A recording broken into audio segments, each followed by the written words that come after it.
There is trouble in paradise between Blizzard and China, ladies and gentlemen, with Blizzard games having gone offline recently across numerous franchises. So this was something that we knew would happen back in November of 2022 when it was announced here on the investor.activision.com website that Blizzard Entertainment and NetEase are suspending game services in China. Certain games will no longer be available at end of license with NetEase on January 23rd, 2023 due to the expiration of the current licensing agreements with NetEase. What that means is that a bunch of online games will be taken down and will no longer be accessible in China until Blizzard finds a new partner to host these games. So titles that will be affected include World of Warcraft, Hearthstone, Warcraft 3 Reforged, Overwatch, StarCraft series, Diablo 3, and Heroes of the Storm. The only exception is Diablo Immortal, which is covered under a separate agreement between the two companies. But that aside, a bunch of other games will be taken down because the two parties have not reached a deal to renew the agreements that is consistent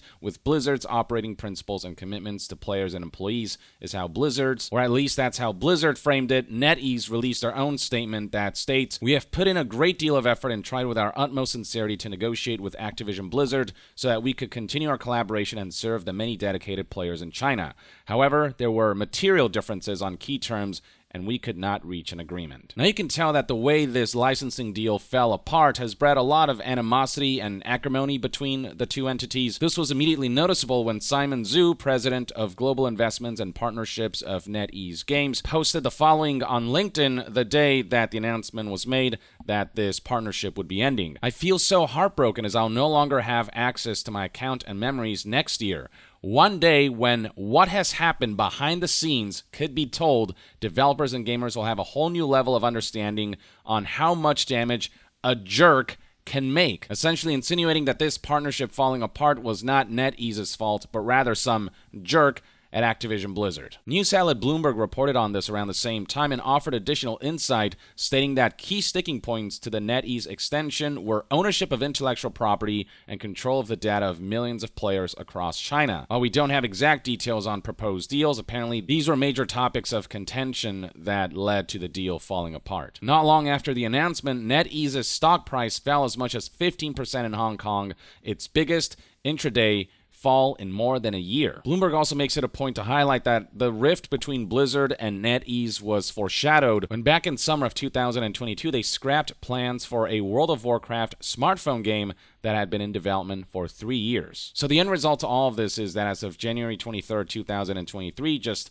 a few days ago, many Blizzard games have gone offline. They are inaccessible right now in China, and without finding an alternative partner, Activision is unlikely to be able to continue its China business. With laws being what they are in China, foreign corporations have to partner with a Chinese-based company in order to be able to release video games. So unless Blizzard finds that partner, which I imagine they will at some point, the Blizzard games will remain offline. Now, going back to the animosity between Blizzard and NetEase, according to Tom Warren, he believes that the implied jerk that was mentioned by Simon Zhu may be referring to Activision Blizzard CEO Bobby Kotick. I don't know if journalist Tom Warren has heard something through the grapevines. I don't know where he got the assumption that the jerk Simon Zhu referred to is in fact Bobby Kotick, but Bobby Kotick is kind of a piece of shit, so it's not far-fetched, I suppose. Now, among the games that's getting taken down in China is World of Warcraft, which is, one of the most popular MMOs of all time.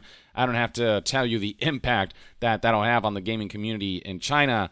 And so one of the things that happened on December of 2022 was John Haidt here coming out and assuring players that they are going to find a way to ensure that people can keep their progress, so that when World of Warcraft does go back online in China, when Blizzard finds a partner, they'll be able to continue on without having to start over again, which obviously should be a top priority for Blizzard given the huge time and money investment that people put on World of Warcraft all these years. John Haidt assures here that we know you also want to make sure that your current in-game characters, progress, and items will still be with you on your future adventures in Azeroth. We're currently in conversations with a number of new potential distribution partners in China, and this process will continue until we find a suitable solution.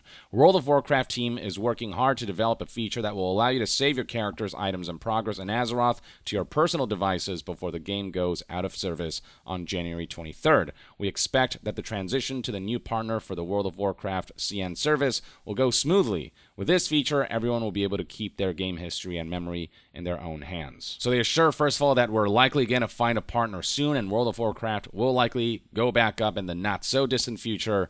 And they assure, secondly, that when that happens, we will have a method in place so that you can download your saved data, essentially. We saw that manifest on January of 2023 when people began to spread this screenshot that highlighted the process of downloading your game progress locally. And for security measures, they made it so that by downloading your game progress, your account will be immediately locked. You won't be able to use this account until it's restored in the future. Meaning that once you download your World of Warcraft game progress, your tenure with the game will be done until Blizzard finds a new distribution partner and the game goes back online after January 23rd. In the days to follow, we'd hear about more animosity and acrimony between Blizzard and NetEase, with NetEase in particular sending a strong message to Blizzard. Right here, Windows Central editor Jess tweeted, "NetEase is reportedly dismantling Blizzard iconography and openly mocking the studio internally on live streams as the partnership for Warcraft and Overwatch in China ends.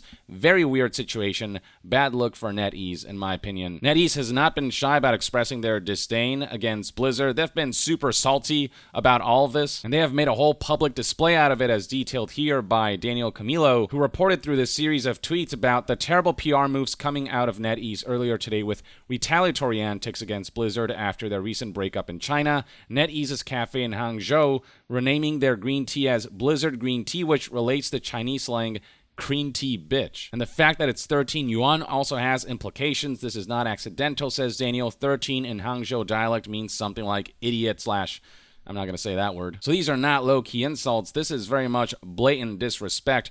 They might as well give Blizzard the finger. And Daniel also reports that NetEase has been live streaming the dismantling of the Blizzard acts at NetEase's offices. According to inside sources, many of the company's staff are now being publicly hostile against Blizzard, with even NetEase releasing an article bashing Blizzard. NetEase is just being incredibly petulant about all of this. Not like I'm siding with any one company. This is very much a corporate dispute. But yeah, this is not something you see every day. Daniel adds his own take by saying that it reflects typical hostile, ultra-nationalist behavior in China against outsiders, a strong signal to any international developer slash publisher who wishes to make deals with Chinese publishers as to what kind of professionalism to expect if things go sour in any way. Don't expect transparency, loyalty, respect, or even due diligence in many cases. Some people have been laughing and pointing at Blizzard due to the irony of how hard Blizzard defended China when that whole Blitzchung situation happened, where he expressed support for Hong Kong, his own homeland, during an esports event and got banned for it, and Blizzard supported the Chinese overlords, essentially. Poorly H Things just straight up tweeted, "All that anti-Hong Kong sucking up really paid off, huh?" This is a tweet that immediately went viral with over 52,000 likes as of its publishing on January 24th. And there's footage right here from CNYR that shows what NetEase streamed and showed to the public, the dismantling of Blizzard iconography, just them tearing down this statue, essentially, and just going ham. I don't know what this text says, but I can't imagine it's anything all that flattering. And yeah, this kind of goes on for a bit. They're not holding back in this display of disrespect. This very much feels like a breakup where one side was upset enough where they just started burning any memorabilia from that relationship. And that finally brings us to a few days ago, January 23rd, 2023, when Overwatch was shut down in mainland China, when World of Warcraft went offline in China, alongside other popular franchises and titles like Overwatch, Diablo, and Hearthstone. And fans of Blizzard games in China were obviously none too happy about these developments. Here's a quote from Wu, a 30-year-old doctoral student and a longtime fan, who said the two companies have taken players hostage. He's not really taking a side. He's saying both of these corporations are being really shitty, and their little spat has really damaged the community and the players. Players of Overwatch 2, Diablo 3, World of Warcraft, StarCraft, Hearthstone, and Heroes of the Storm. Now, as the doomsday clock counted down for Blizzard games in China, Something that Bloomberg reported on January 16th, 2023 was that Blizzard did try to extend the current deal by 6 months, but NetEase turned down the offer from U.S. game publisher Blizzard to extend their China licensing agreement by 6 months. This was a proposal that Blizzard brought up on Tuesday, January 10th, but NetEase declined to take it up. A few days later, on January 18th, news outlet Reuters reported on NetEase's response to the 6 months extension proposal. NetEase apparently said that the proposal was commercially illogical and accused Blizzard of seeking a divorce but still remaining attached. Yep, they're definitely treating this like a bad breakup. NetEase further added that considering the non-reciprocity, unfairness, and other strict conditions attached to the cooperation, the parties could not reach an agreement in the end. While NetEase puts the blame on Blizzard, Blizzard seems to be putting the blame on NetEase in a more low-key way, as reported here by PC Gamer. The quote that we got from Blizzard here reads, "It is a pity that NetEase is not willing to extend services of our game for another 6 months on the basis of existing terms as we look for a new partner." Meanwhile, NetEase continued to express disdain against Blizzard by showing pictures and footage of them straight up demolishing their Blizzard offices, following updates from Blizzard Entertainment, which bemoaned their inability to negotiate a 6-month extension prior to the shutdown of Blizzard games in China. NetEase has issued a fiery response and tore down their local orc statue live on stream, and you can see right here the condition that the office was in. Further hints of hostility was reported by Bloomberg on the day that Blizzard games shut down in China, January 23rd, 2023, stating that acrimony escalated this month when NetEase accused its longtime partner of being rude and inappropriate, which kind of goes in line with what Simon Zhu said here about how when people find out what one jerk can do in terms of damage, then people will understand why things played out the way they did.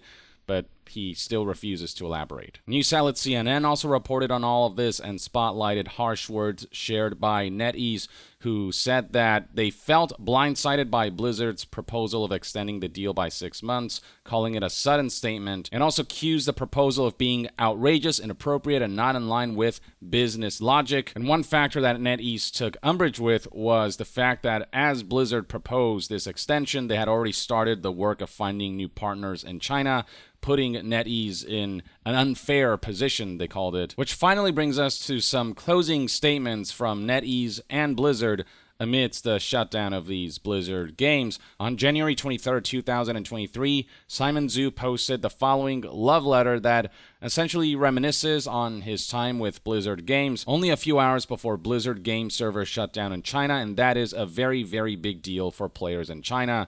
And he talks about his own experiences and love for Blizzard games before saying, "Today is such a sad moment to witness the server shutdown, and we don't know how things will play out in the future. The biggest victim would be players in China." Though he does take one last moment to appreciate some of our former employees like Mike Morhaime, Alan Adman, JAB, J. Allen Brack, Chris Metzen, Ben Brode, Hamilton Chu, Jeff Kaplan, Dustin Broder, Michael Ryder, and plus thousands of people. Or actually, are these named employees all former employees? Maybe he's showing appreciation for the old guard of Blizzard while not appreciating the new guard. I don't know, either way. Meanwhile, on Blizzard's side of things, spokesperson Joe Christenat said, "Activision Blizzard is grateful to our Chinese player community for the passion and creativity over the past 2 decades. Our commitment to players on mainland China remains strong as we continue to work with Tencent to distribute Call of Duty Mobile, as well as continue active talks with potential partners to resume gameplay for Activision Blizzard's iconic franchises," essentially saying that while Blizzard games are shut down now, we are pursuing other avenues, other distribution partners, in the hopes that they'll be able to get these games back online and resume operations in China. I have no strong feelings for either side. Both Blizzard and NetEase are corporations who I have little sympathy towards, but my condolences to Chinese players who just want to play video games and were caught in the crossfire of all of this. But yeah, for those who have been hearing rumblings about what happened with Blizzard games in China and wanted to have all of that information rounded up, hopefully this video has proven to be useful for you. So there you have it, folks. That's everything you need to know about this situation. Let me know in the comments below what your thoughts and opinions are on this spat, this dispute between Blizzard and NetEase, and what you think the future holds for Blizzard games in China. And to be further updated on all things gaming news, reviews, and discussions, stay tuned right here on Young Yeah. I'll see you guys next time. Young out.